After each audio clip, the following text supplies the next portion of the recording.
What is up, you spooky bitches? Welcome back to another episode of the Hello Sidney podcast, a podcast for horror lovers where we discuss any and all things horror. And it's me, your host, Sidney. Happy Friday. How's everybody's day? What have you been up to? What have you been watching? It is incredibly gloomy here. It has been all week. If you're watching this on video, you can probably tell because usually I feel like it's a lot brighter because I use the natural light. It's been snowing here all week and raining, but honestly, I feel like it kind of goes with the somber mood of today's episode, kind of, even despite the fact that Tales from the Hood is a horror comedy. So we're continuing our Black History Month theme with Tales from the Hood from 1995. And this movie was based on the British shows that were similar in the 70s. So like Tales from the Crypt, it literally takes its name from that, and that's its biggest inspiration.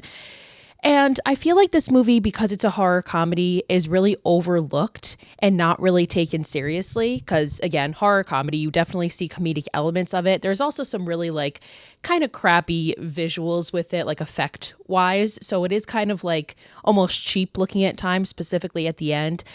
But at the same time, this movie, the themes of it are so dark and so real and so important to the Black community, especially because this movie really tackles these issues that have been going on in America towards Black communities for years, for centuries. And this movie, again, came out in 1995 and it's still applicable. It's still relevant. It talks about police brutality and gang violence and hatred in politics. Like, it's all incredibly relevant. And I don't think this movie gets enough credit for the message that it conveys. And again, it's really deep and it's really dark. So fair warning about that.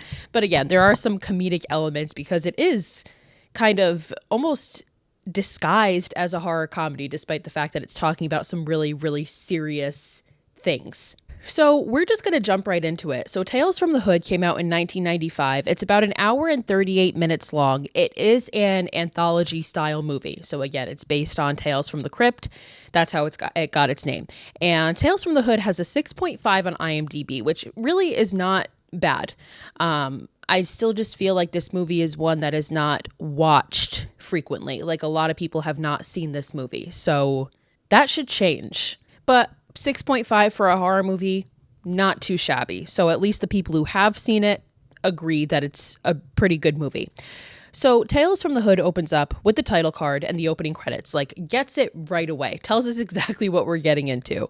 And we see this like skeleton with sunglasses on and like smoking a joint. It's the same one. If you've seen the cover of this movie, it's the same skeleton that's on the cover. So we see that as the credits are rolling. And we see this car driving at night and it's playing rap music, and eventually it stops on the street and these three guys get out. And we turn, the camera pans, and we see that they're in front of a funeral home, and it's called Sim's Funeral Home. And now these three guys are going to be Bulldog, Stack, and Ball. That's their names. Obviously, we can tell immediately these guys are like some sort of gang members because they all have guns on them. They all tuck their guns away. And we see eventually that they're going in here to get drugs. So that is their mission in going to this funeral home. So inside the funeral home, we see this man and we hear an organ playing. And we see this man in this like old timey suit is the one playing the organ. And this is going to be Mr. Sims. So obviously it's his funeral home. And now outside, Stack, one of the guys, is like, fuck this, man. Like, this place looks evil. Like, he's the only one that's like, I don't know if we should really go in here. Like, this place looks fucking scary. And Bulldog, who is kind of like the leader, is like, this is business. Like, the only person that we need to be worried about is Lil Mo, who we don't hear who Lil Mo is, but I'm assuming it's either like their kind of boss or whoever that's making them go get the drugs here. And yeah, he's like, the only person we have to worry about is him, like not some fucking dead people. Like, we're fine. Grow up. So they go up the steps and the third guy, Ball, he's like, yeah, maybe like somebody should stay outside. Like, he doesn't want to go in either. So they're already getting like an eerie feeling, red flag from this funeral home. So Bulldog is like, listen, if something dead comes at you, just fucking shoot it. Like, suck it up. You're going to be fine. Like, this guy, he's not letting anybody not go into this establishment. So they're like, all right, they have no fucking option. So they go in. Now, as they get to the door, they ring the doorbell and there is this like sheet kind of thing covering the window, and it flies up, and behind it is Mr. Sims, and he startles the fuck out of them, because I'll put a picture of Mr. Sims on the video, but he's like kind of unsettling looking. Like he has this like big toothy smile, and at one point he's like sweating. Like he doesn't look like a welcoming person, and we're gonna find out why at the end. So they all get startled. Ball falls down and like hits his head on one of the columns of the house. And Mr. Sims just looks at the boys and says, "I've been waiting for you." And he gives them this creepy ass, like menacing smile. So eventually they go inside, and he gets like a bag of ice to put on Ball's head because he ran into that pole. And Bulldog asks, "All right, dude, like, where's the shit?"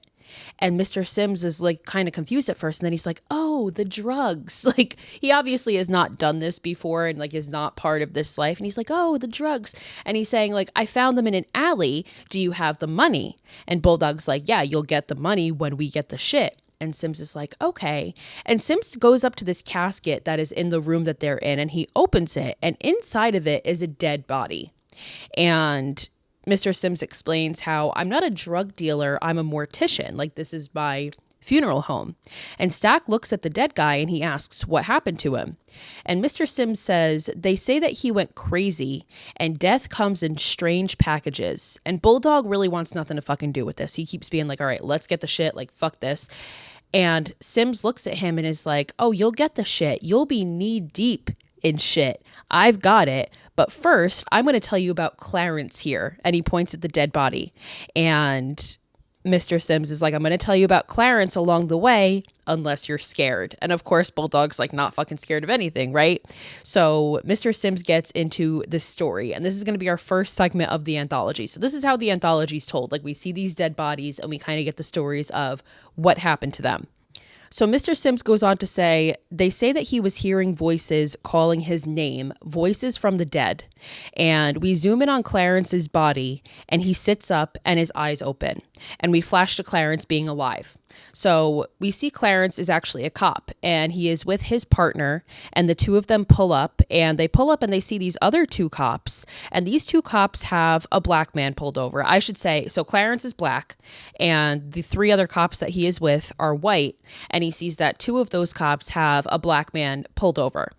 So we kind of know where this is going already. So those two cops, their names are like Billy and Strom. They're being super aggressive with this dude, and they're just like throwing him around. They break his tail light for no reason. Like the guy is being complicit, like he's doing whatever they say. But of course, this whole segment is going to be about police brutality.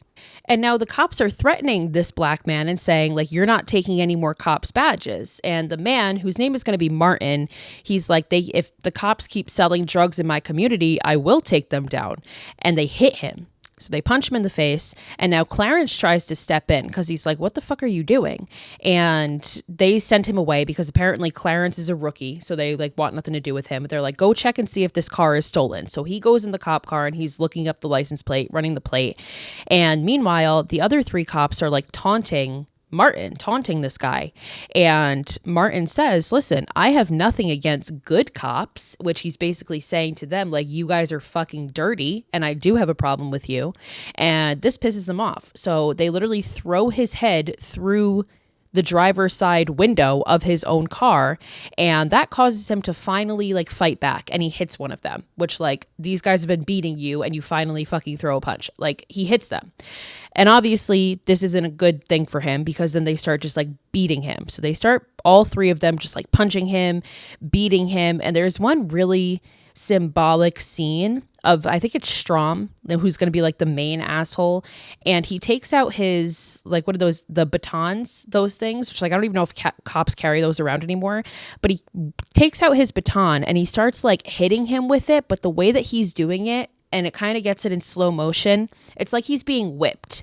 And it reminds you of like a slave being whipped. And there's this beautiful song playing that has a really dark message, but it's sung very beautifully. And it's about a lynching. Like it's singing about like bodies swaying in trees in the southern air. So this is just like a very symbolic, beautiful, but very dark moment. So As this is happening, Clarence is still in the car and he runs the plates and he discovers that this man is Martin Morehouse. And it turns out he's a politician. And now we get a flash of this man doing his campaign speech and saying there's going to be no more dirty cops in this community. So that's why the cops are targeting this man, because he's going after dirty cops. And obviously these guys are dirty cops. So Clarence looks up and he sees what's going on. He sees them beating him and he runs over to help. And he's like, this man is Martin Morehouse. And this starts a fight. And the cops all start like arguing with Clarence, and Clarence is like, we have to bring him to a hospital. Like, look at him. And Martin at this point is on the ground, just like unconscious because he's been beaten. And now Clarence's partner sends him away. And his partner looks at Strom and tells him, you know what you have to do. So in the car, Clarence is there with his partner, whose name is Newton.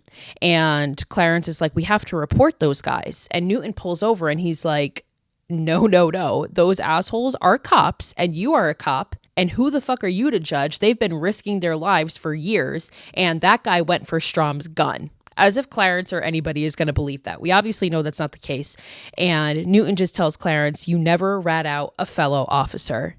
And this, again, is like a really important message, because we all know what cops are like, right? Like, we all know that this does happen. Like, there's this code of honor within the circle of cops that it's like, you don't rat on your own. And that puts people in really tough situations when things like this happen. Like, this is reflecting real life. So Clarence is in a real tough situation right now.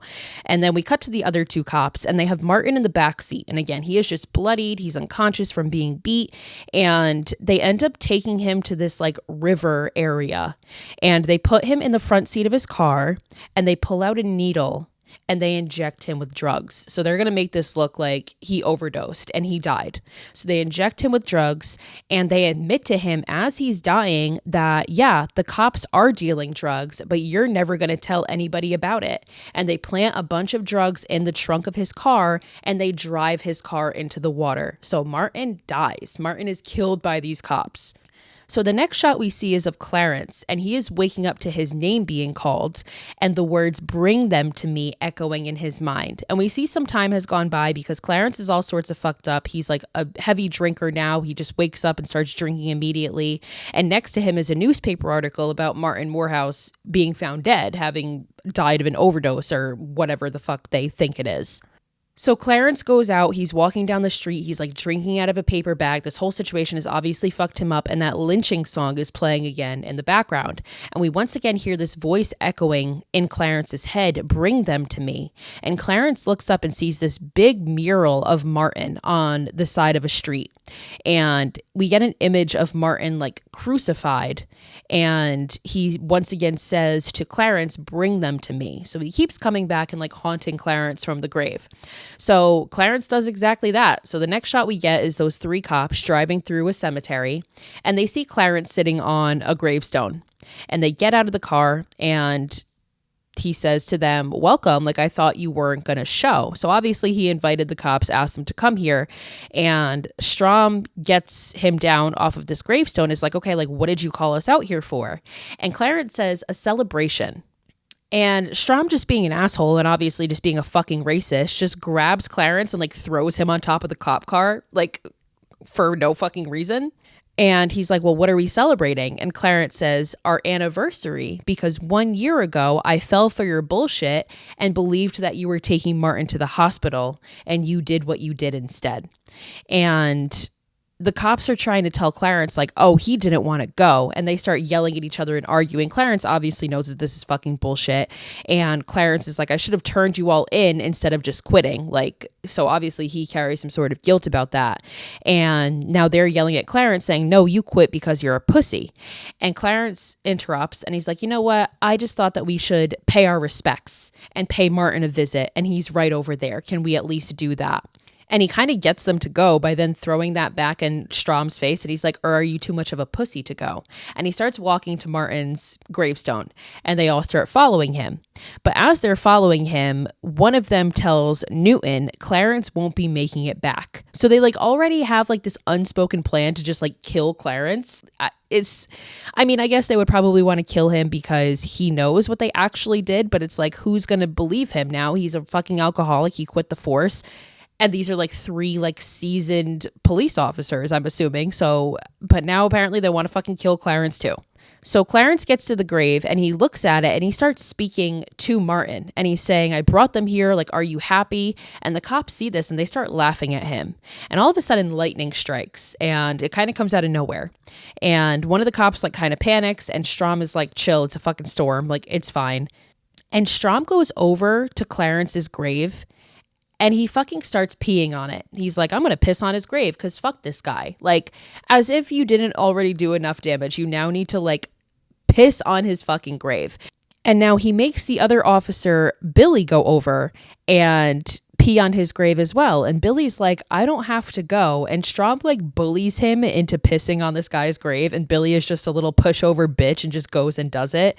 But as he's doing it, Newton and Strom pull out their guns and aim them at Clarence. Like they're about to just kill this guy in fucking cold blood.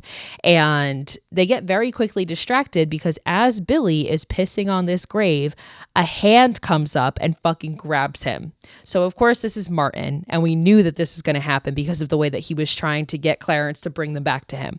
So this hand comes up and it pulls Billy down and it starts like smashing his head on the tombstone. And eventually it just completely pulls him underground. Like Billy is fucking gone. So Strom turns his gun at the grave and starts shooting it. And of course, nothing happens. And all of a sudden, the ground explodes. Like this dirt flies everywhere and the casket raises up. And when it opens, inside the casket is not a dead Martin. It's a dead Billy. And a dead Martin is standing above it with Billy's beating heart in his fucking hand. And he now is like zombified. He looks like a zombie. And Strom starts shooting at him. And that obviously does nothing. Useless because he's a fucking zombie, and he and Newton run to the car and drive away. They make a run for it. Well, at first the car won't start and Martin is like banging on the window, but eventually the car starts and they do drive away. And as they're driving, they look at their rearview mirror and they see that somehow Martin has caught up with them, and they see that he's in the rearview mirror. And then they look forward and they look back again and they see he is now like on the physical car, like he's in the rearview window. So the car starts swerving and eventually they're able to throw Martin off and they think they made it and they're driving away when suddenly Martin is now in front of the car. So we know Martin is not playing by like the basic rules of fucking physics or anything. He's a zombie. He can do whatever he wants and he's out for revenge. So he's not going to be stopped. So they see him in front of the car, which causes them to suddenly swerve into traffic and the car crashes. And they're both fine, but as they're sitting there, all of a sudden, Strom is sitting in the passenger seat and these 2 hands burst through the top of the car and grab him. And obviously this is Martin, and he pulls him up and we don't see it happen, but when he drops Strom's body back into the passenger seat, he is headless. He has no head. He is decapitated. So he got what he deserved. Actually, getting what he deserved would have been prolonging this a little bit longer, if you know what I'm saying, but he got what he deserved. So Newton runs out of the car and sees Martin standing on top of the car with the beheaded head, and he shoots at Martin, and this eventually causes the car to explode because he like shoots the gas tank, and we see Martin on fire. So Newton thinks this is it, I've defeated him, and he runs and he sees that mural of Martin that Clarence had seen earlier, and he runs into this alleyway and he's like screaming. And there's all these homeless people around him that are looking at Newton like he's fucking crazy, and he's screaming at the mural. He's like, you're dead, you're dead. And all of a sudden Martin's like, no, the fuck I'm not, because he shows up behind him, now no longer burnt, came back again, and he shows up behind him and he grabs Newton and he lifts him up and he drops him. And as he's dropping him, Newton like pulls off Martin's chest and exposes all of his bones and his rib cage, and it's all like zombified and shit. And now Newton tries to make a run for it, but Martin gives him a taste of his own medicine, and this is very poetic because this is what they did to him. Now on the floor of the alley, there's all these old used needles, and Martin is able to make those levitate, and as Newton is running, he makes them fly and stab Martin in the back. Now, Newton getting stabbed in the back with these needles, this causes him to turn the other way and fall against the wall where that mural is. And on the mural is a crucifix, right? And we had seen like this image of Martin being crucified earlier. And now Newton falls against it with his arms out like he's being crucified. And these needles keep flying at him. And now they're stabbing him in the hands, like meant to symbolize him being crucified onto this cross. And as he screams, a needle flies and goes right directly into his fucking mouth, down his throat. And that is the final blow. And after this happens, we see his skin melt, and it's definitely like a claymation or something, like you can tell. And this is kind of what I mean by like the effects sometimes being silly, but his face kind of like melts and he transforms into a mural himself. So now Newton is dead and is like living in this mural, and it's an image of him screaming on this cross. So Martin got his fucking revenge against these cops. Like, they're all gone. And then he turns and he looks into the camera and he just says, "Welcome to my world." And he's not fully done yet because there's still Clarence. And we know Clarence is dead, obviously, from the funeral home. And Clarence looks at Martin and he says, "Are you satisfied now, brother?" And Martin says, "Where were you when I needed you, brother?" And he starts to choke Clarence. And we cut to Clarence in a straitjacket. And Clarence didn't actually die. So Martin didn't kill him, but Martin did drive him insane. And Martin still got his revenge on Clarence because all of the murders have now been pinned on Clarence. So Clarence is sitting in this padded room with a straitjacket, and there's these doctors looking at him. And somebody asks, "What did this guy do?" And one of them says, "Oh, he's a homicidal maniac and a cop killer. He killed 3 of them in one night, and he used to be a cop himself." So it doesn't end well for Clarence, and eventually Clarence somehow dies because we now cut back to Sim's funeral home, and he's talking to the guys, and Clarence's dead body is in the casket. So we know Clarence died eventually. So Sims is now talking to the 3 guys, and he brings them into another room. And as he brings them into this other room, he's talking about reality versus perception. And he opens another casket, and there is another body in it.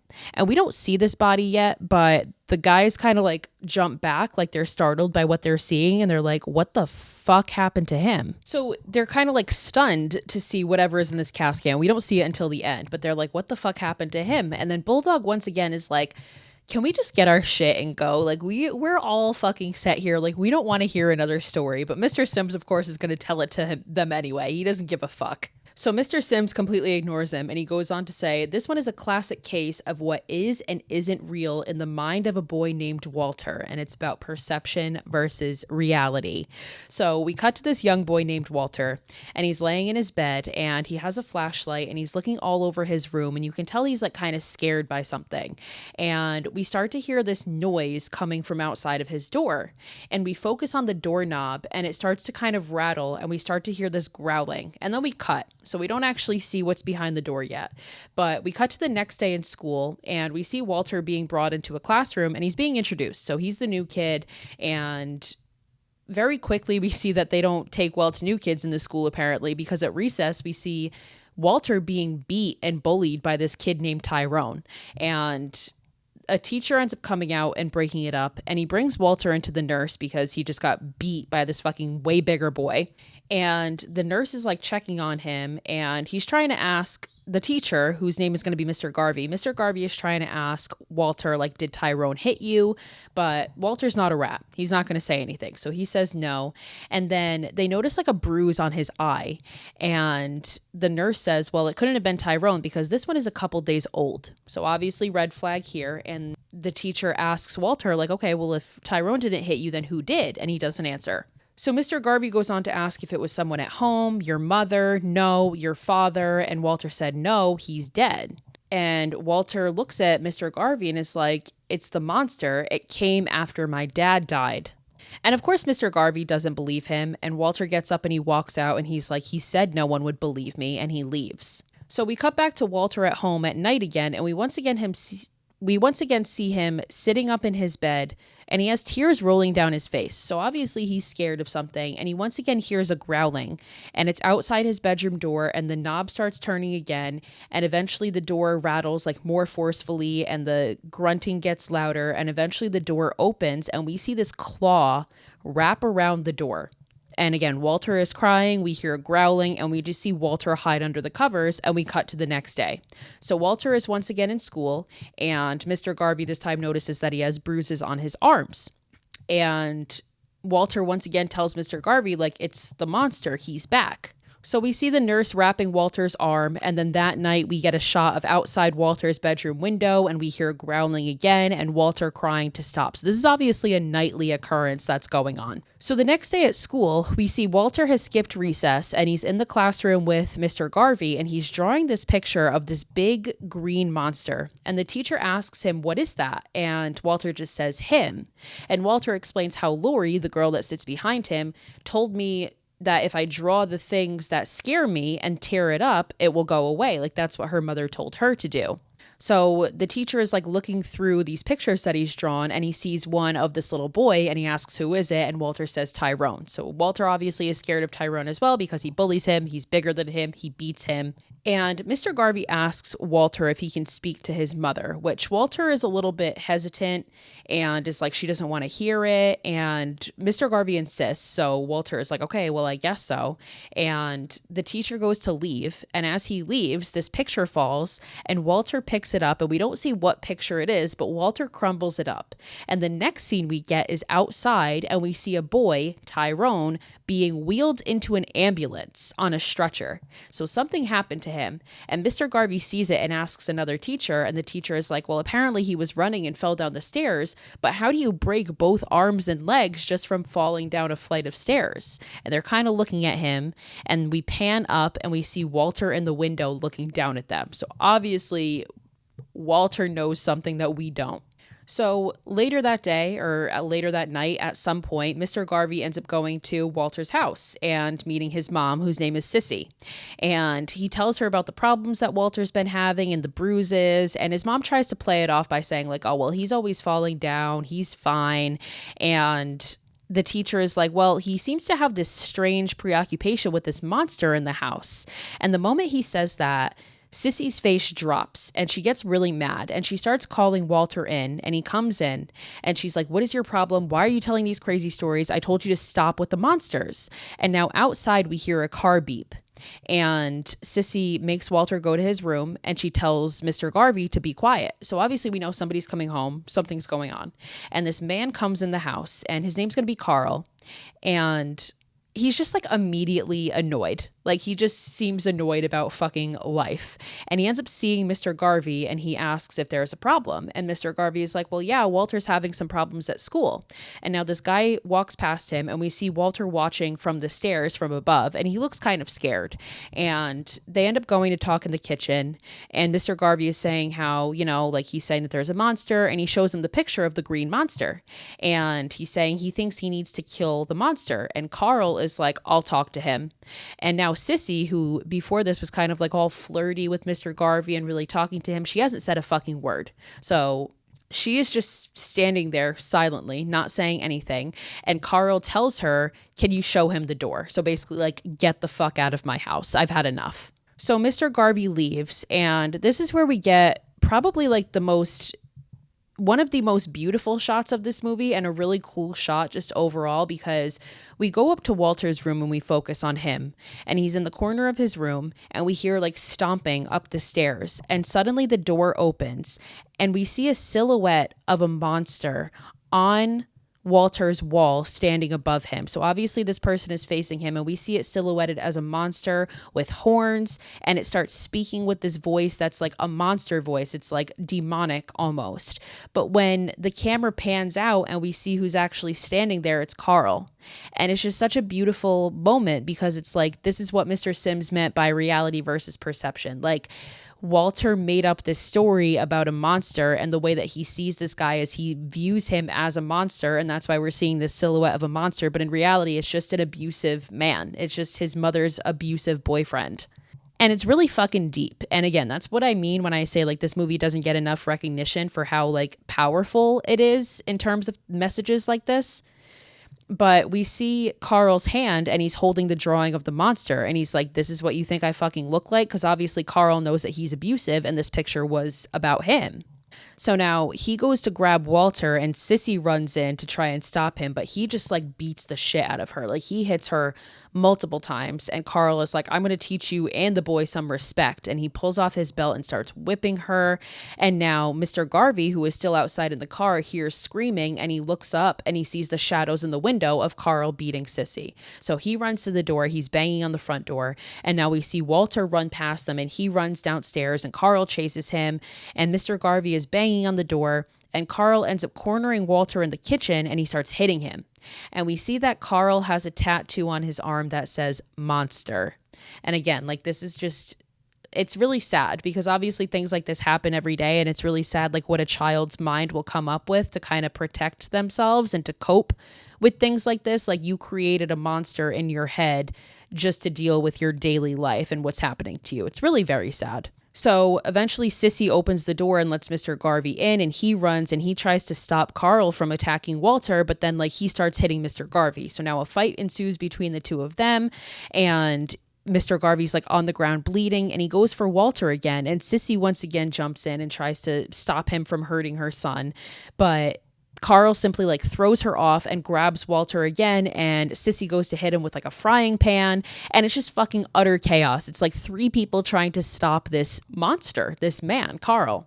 But then Walter looks on the ground and notices that photo there, the one that he drew, the green monster, and he picks it up and he folds it. He folds it where the arm is and we see Carl as he takes that frying pan and lifts it above his head, his arm just folds back like it did in the photo. And Walter just starts bending and crumpling the photo more and more. And we see Carl, like his limbs literally snap and he becomes like a fucking pretzel. Like all of a sudden he's on the ground, completely contorted and twisted. And then Walter just looks at him and crumbles the paper entirely. And Carl is lying in a pile on the ground and he's still trying to talk shit. He's like, this shit ain't over yet. And the mom steps in and is like, yeah, the fuck it is. And she stomps on the photo, crumbling it more and hurting Carl more. So this is why earlier Tyrone had broken his arms and legs because whatever Walter draws and crumples up comes to life. It's almost like a voodoo doll type situation. So Sissy stomps on the paper. She goes over and she hugs Walter. And then they look at Mr. Garvey and Sissy is like, what are we going to do? Like, nobody's ever going to believe us. And Mr. Garvey is like, well, no one's going to find out anything. And Walter, you know what to do. And he turns on the stove and he makes Walter put the paper in the stove and set it on fire. And therefore Carl lights on fire as well. So now we cut back to the funeral home and we see that the reason that the guys were so shocked by what was in the casket is because it is Carl's burnt up corpse. It is like burnt to a fucking crisp. You cannot even recognize that this is a man. You would have no idea who this is. And Sims chimes in and he says, Walter killed the monster. And here he is. Here's the monster. So Ball like freaks out and he's like, fuck this. And he closes the casket. And as he does, it causes this doll nearby to fall off the shelf. And Mr. Sims goes to pick up that doll and he says, this right here is a way station for lost souls because sometimes if a person's body has been through a lot, the soul is displaced. And this doll is a place for the soul to survive until it can move on. And I found this in a house in the South. And this doll kind of looks like Will Smith. Like, I'm not even trying to be an asshole about that. Like, if you look at it, it just like looks like Will Smith. I'll see if I can find a picture and I'll put it up and you guys can tell me if I'm crazy, but like it looks like Will Smith to me. And now this is our next anthology. So we cut to this big house. It's like, it's going to end up being a plantation and it kind of looks like a plantation. And we meet this guy named Duke Metger, I think, or something is his last name. And he is running for governor. And this one is really relevant, especially in the times we're living in America. So I really think everybody should go watch this movie, if not for this segment. But his campaign is playing and like a commercial. And it's saying how, you know, some people might not get a job because they're not the right color. And we're going to end that. Vote Duke for governor. So Duke essentially is just this like racist fucking white dude, and he's a former Klans member, like that is made known. And as a matter of fact, his name, Duke, whatever his last name is, I think it is like Metger or something.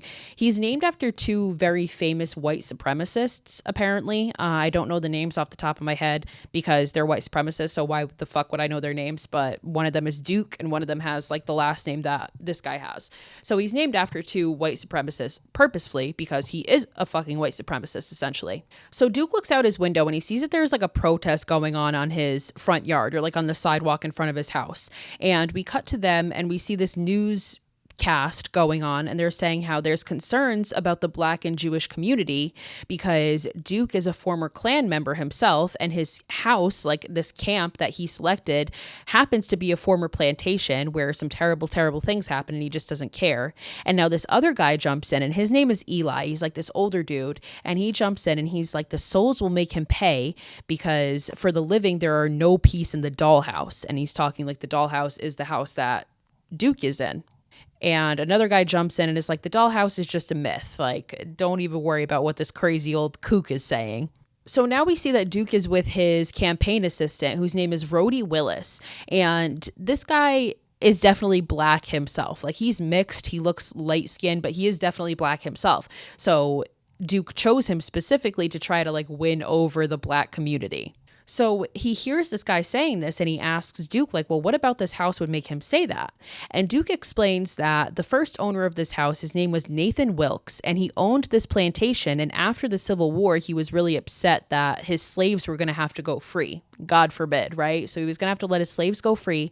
So he snapped and it turned into a massacre. So instead of letting them go, he fucking killed all of them.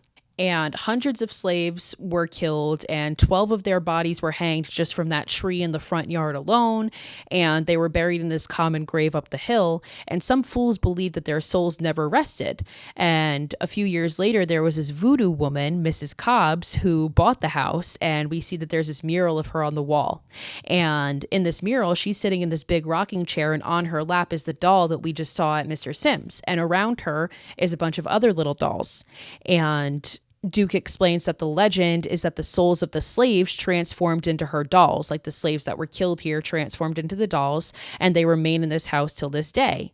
And Rhodey asks, like, well, have you seen any of them? And he says, no, I've searched every inch of this house, but I've never found them.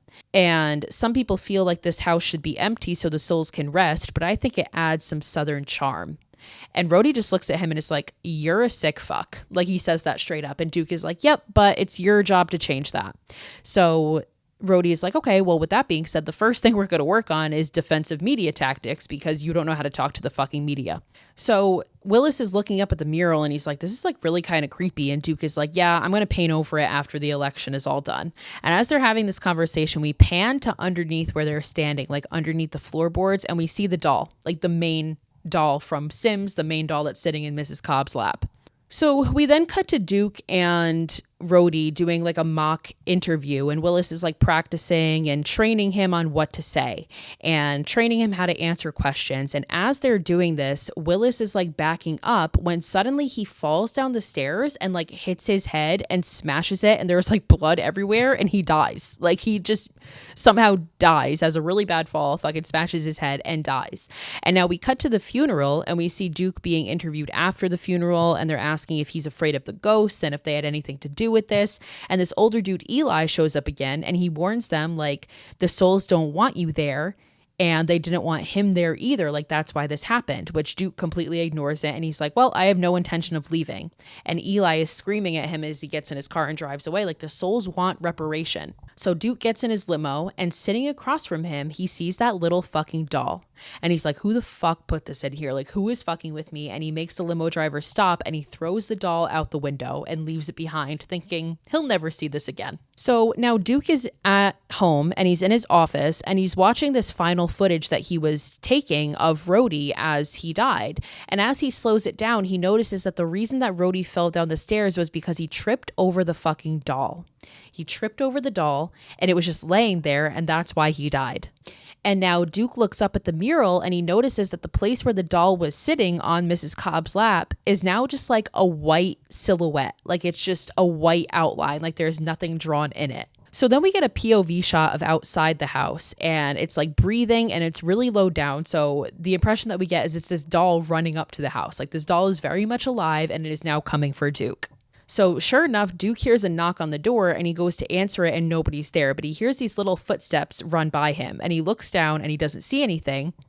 But when he turns, he sees the doll sitting on the steps behind him, and he starts talking to the doll out loud. He's like, oh, you think you can scare me out of my own house? Like, you will get no reparations. And he picks up this vase and he throws it at the doll, but when he looks up, it's gone.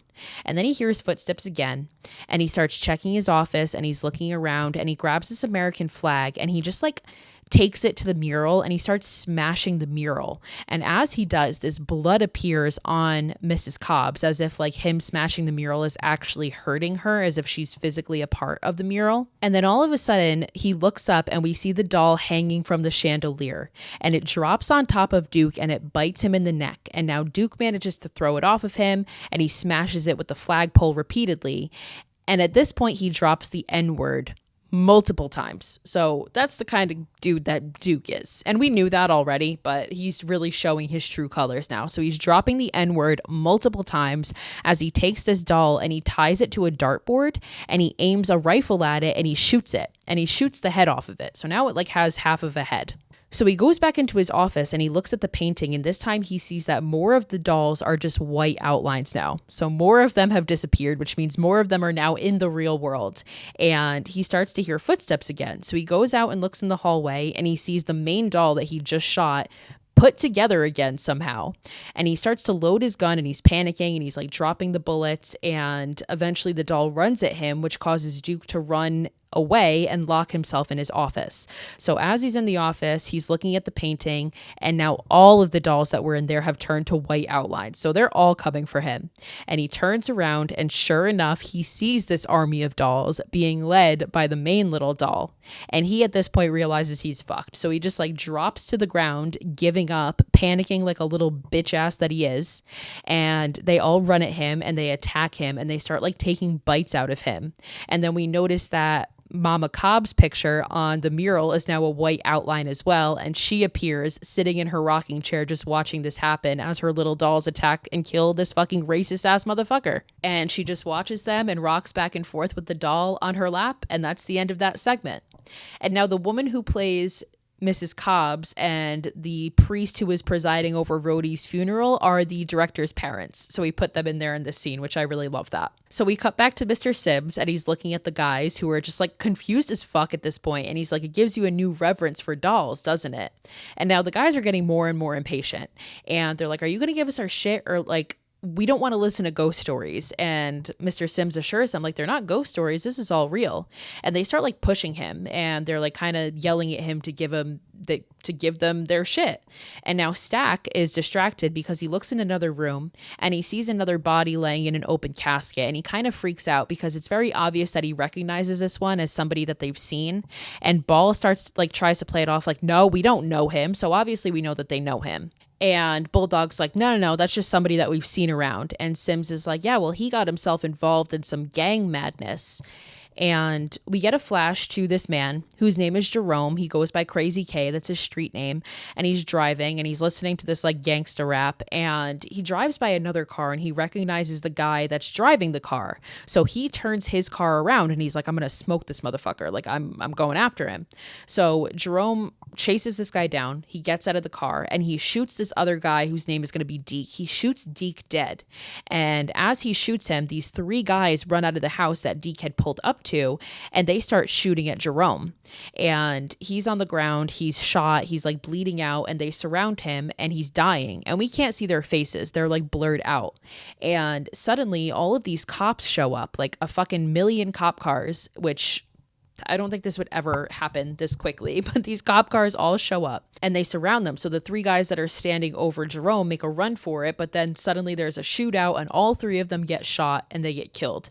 And we cut back to Jerome, who is still alive, but very much struggling. And he just looks into the distance and he's like, saved by the motherfucking cops. Damn. Like the cops just saved his ass and he's like pissed about it. So we then cut to 4 years later and we see that Jerome is serving a life sentence in prison and he's been in solitary for 2 years because of his behavior. And we see him working out in his cell. And this woman approaches him and her name is going to be Dr. Cushing. And she asks him, how would you like to be released from prison? And he's like, what do I have to do? And she says, you have to consent to behavioral modification and we'll let you go. And he stands up and he's like, yep, let's fucking do it. So she tells the guards to prepare him for transfer. And we see him being chained up and brought to this old house on a hill. And he's brought inside this house and we see some weird images. Like we see these bodies hanging up in like these tarps, and he sees it briefly for a second and they get rolled away. So we obviously know that like something's suspicious here. And he ends up getting put into this literal cage with a bunch of other prisoners. Like they're all stacked on top of one another and like next to each other. And the guy that is in the cage next to him is this white dude. And he's very obviously a white supremacist, and he starts kind of like trying to provoke Jerome, and he's telling him like, I've killed a lot of people and I've killed all black people. And he's showing him his tattoos, and he has a tattoo like literally of Hitler, one of a swastika, one that says white power, and one that says N-word killer. And he's like raving about the fact that he kills black people. Like, that's what he does. And he's like, if you want to be spared, you have to join my army. And now Jerome manages to punch this guy in the fucking face through the cage, which like Jerome isn't the best dude either with like all the people that he's killed. And we're going to find that out. But like, good for you. For this dude deserved to be punched in the fucking face and then some. And now as he punches him in the face, this guy's like bleeding and he starts laughing. And he's like, yeah, you're cool with me. I like you. Like, he likes the fact that he punched him in the face. Like, this dude's a fucking weirdo. So the next day or some point later, Jerome is talking to Dr. Cushing, and she explains, I purposely put you next to that guy because I thought that you needed to meet him. And she explains how the government has paid me to create this process to rehabilitate you, and if you successfully complete it, you could be released. So she brings him into this room to start these tests on him. And they strap Jerome to this like rusty ass metal table, and they like shave his head, and they put all these contraptions on him. Like, they strap him into this mechanism, and there's like tubes up his nose and this ball gag in his mouth. And this is singularly the most powerful moment of this whole movie, because they start to show Jerome these images of the KKK. And it's really interesting the way they do this, because they show like members of the KKK with their white hoods, and then they contrast that and show an image of gang members with white ski masks. And that's when you realize like what they're trying to start doing here. And that becomes more and more evident because they start to show these pictures of lynchings. And this is really disturbing because you can tell like these are real photos of lynchings. So you're seeing a lot of real photos of lynchings, and it's a bunch of, like, obviously it's all black people hanging from trees or being beaten, and it's all by members of the KKK or by white people who are like smiling and laughing as these bodies are hanging, like they're proud of it. And it's contrasting these images with images of gang violence against black people, like black on black gang violence. And I remember the first time I watched this scene, and it kind of like knocked the breath out of me when you realize what they're doing, because they're showing like black people are out here killing their own. It's almost like, what makes them any different from these people who are these white people who are lynching black people? Like, you're lynching your own people in this gang violence. Like, you're doing the same thing as the people that you fucking hate. And it's such a powerful thing. And when I worked in prison, 9 out of 10 guys I worked with were gang affiliated, and a lot of them were black. And this used to come up a lot. And we used to talk about like, you know, the men that you killed, what color were they? And what makes you any different from the cops that you hate for killing black people? And what makes you any different from like the society that you hate for like putting black people down? And, you know, like it led to a lot of really interesting conversations, and a lot of minds were opened because of those conversations. And this type of thing is the same thing. Like, it's really eye-opening. And now as he's seeing all of these images and kind of realizing that, like, exactly what he's supposed to realize, like the fact that you've been doing the same thing that these white folks have for years, the doctor comes in and says, you've been killing black people all your life, and Cain was the first murderer, and he slayed his brother. How many brothers have you slain? And it's, again, just such an impactful, powerful moment, because a lot of people who do get involved in gang violence, like, that is who their crimes are against, each other. Like, it's all against each other. And she starts to now show Jerome pictures of his own victims. And we then cut to Jerome being lowered into this sensory deprivation chamber. And the doctor is explaining how your mind will have nothing to feed on but itself, because you won't hear anything, you won't see anything, you'll just be in your mind. And we see Jerome down in this like chamber, and it's like this strobe light scene. So you can't see everything too clearly, but you're seeing it through strobe lights. And he sees this flash of this dead man walking towards him. And Jerome recognized him and is like, Tracy? And Tracy is like, you killed me. Why? And this guy has like, he's bleeding. So like he has a shot in his chest. So that's obviously how he was killed. And he's like, why'd you kill me? And Jerome's trying to like justify it. He's like, well, you ripped me off. Like I had to. And then all of a sudden these 4 other dead people show up and they're like, well, what about us? Like you drove by and you just started blasting. And Jerome again is like trying to justify it. Like, oh, you guys would have gotten me first. And then this little girl shows up and she's like, well, what about me? I was just sitting in my room when a bullet came through the wall, one of your bullets. And Jerome is still justifying. He's like, a bullet doesn't have no name. Like you were in the wrong place at the wrong time. Like he's taking absolutely zero responsibility for anything that he's done and for all the people that he's hurt. And more people start to come through, like dozens of them. And now Jerome is like yelling at them and he's again just refusing to take responsibility. And we see that the doctor is there as well watching this whole thing. And Dr. Cushing tries to tell Jerome, like, you're responsible for this. Like you did this. And he's making it all about himself. And he's like, well, who's responsible for the nightmare I live in? Like I lived a nightmare. So now I became the nightmare. Like that's why I have to do what I do. And the doctor says, I'm giving you a shot at redemption here. Like basically saying all you have to do is fucking take responsibility. And Jerome is just like, I don't care about any of you motherfuckers. Let me out. And the doctor is like, there's nothing to stop you, Jerome. And Jerome looks down and realizes he's not restrained to this chair like he thought he was. And he gets up and he grabs this assistant, one of Dr. Cushing's assistant, and he's holding her and he's like, I'll kill her. Like, I don't give a fuck. And the doctor is like, you won't get another chance. Like once again saying like, this is your last chance to fucking redeem yourself. And Jerome again just says, I don't give a fuck. I don't give a fuck. And the lights turn on and we see that Jerome is completely alone. He was never with anybody in the sensory deprivation tank. It was just all his mind. And we end up cutting back to Jerome and he's in the street again. And those 3 men are standing above him. And this time they shoot him dead. So the whole thing was like, you could have redeemed yourself. You could have lived a better life, but you simply would not take responsibility. So now you're going back and you're fucking dying this time. And Jerome dies in the street. And when we cut back to the funeral home, we see that it's Jerome's body in the casket. So of course he died. And now, so Bulldog at this point, he's had enough and he pulls his gun out on Sims and he's like, that last story wasn't funny. And now the other guys pull their guns too. And Stack is like, what are you going to do? Call the cops because you know who killed him? And sure enough, we flash back to Jerome being killed and the 3 people that were standing above him that we could not see their faces was the 3 of them. So the 3 of them were responsible for killing Jerome. And now Bulldog is like, get me the fucking drugs. I've had enough of this shit. Like, bring me to them. So Sims smiles as he's being held at gunpoint. He doesn't give a fuck. He smiles and he's like, follow me. And he's just smiling like a madman. And he brings him into the basement. And we see all of these open books. And we see Bulldog like hits Sims because again, he's just really fed up with this whole thing. And Sims ends up leading them into this room where there are 3 caskets. And he's like, the drugs are hidden here in each of these 3. So each of the 3 of them go around to one of the caskets and they're holding Sims at gunpoint still. And Sims is just staring at them and he's like, open them. The drugs are in there. So they open the caskets and what they see in the caskets is themselves. It's them. They each open a casket to reveal that it's a dead version of themselves. So they all start freaking out and Bulldog is like, all right, let's blast this guy. So they go to start shooting at Sims, but their guns suddenly like turn red hot and burn in their hands. And we look at Sims and we see that his eyes have turned red. And he explains to them, after you killed Crazy K, Jerome, a few of his boys killed you. And I guess you didn't make it. And they're all freaking the fuck out. And Bulldog is like, what the fuck are we doing here? Like, this is a funeral home. And Sims is like, this is no funeral home. And we focus on Sims and he says, welcome to hell, motherfuckers. And he has this like snake tongue pop out of his mouth.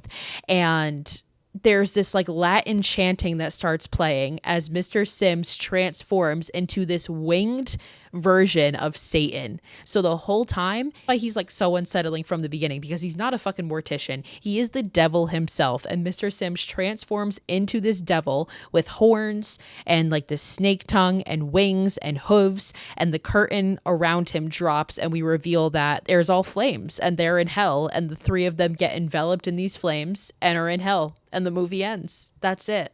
So I love this twist here that they're actually in hell the whole fucking time. They're dead the whole time. And that makes what Sims said in the beginning so much more impactful when he said, I've been waiting for you. Like, he's been waiting for you, not because you were coming to pick up drugs. He's been waiting for you because he's the fucking devil. And he knew you were coming to hell because you guys have lived terrible, violent lives. And I love this because that shows that the people who are dead in these caskets are supposed to be in hell as well. So like Clarence is in hell for not helping his brother, for not helping Martin. Carl is in hell for being this abusive, terrible asshole. Jerome's in hell for killing all these people and just like justifying it with gang violence and how he was brought up. And now these three are in hell for also being part of that gang violence. So this is what I mean by this movie being a lot deeper than people see it on the surface level, because yes, again, like it is a horror comedy. There's definitely comedic elements to it, but it's so much more than that. And it's especially that scene for me. And like that scene is why I wanted to even include it in this month. The scene specifically where they're showing the images of the lynchings versus the gang violence. And just like, you really realize it's really like just a powerful moment. And there's just so much violence towards the Black community, whether it be themselves in these gang wars, or whether it be police brutality, or whether it be parents or like, you know, people that you're supposed to trust that you see as monsters. And this movie portrays that very well, I think. So that's Tales from the Hood, guys. A super underrated anthology, a super underrated movie in general. Again, a horror comedy that hides a much deeper meaning and some really dark but important themes. And this movie was directed and written by Rusty Kundieff. I hope I'm saying that right. Rusty Kundieff, and again, his parents were the ones that were in the segment about Duke, the governor. So I love how he put them in there. That was really cute.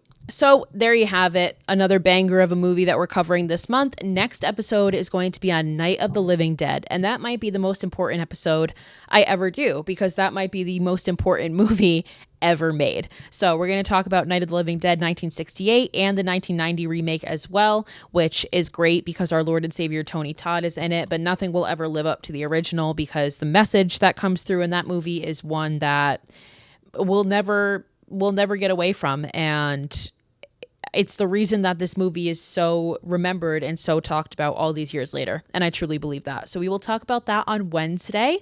So till then, you guys know where to find me. It's horror_chronicles on TikTok and Instagram. And until next time, watch more horror movies and stay spooky, my friends.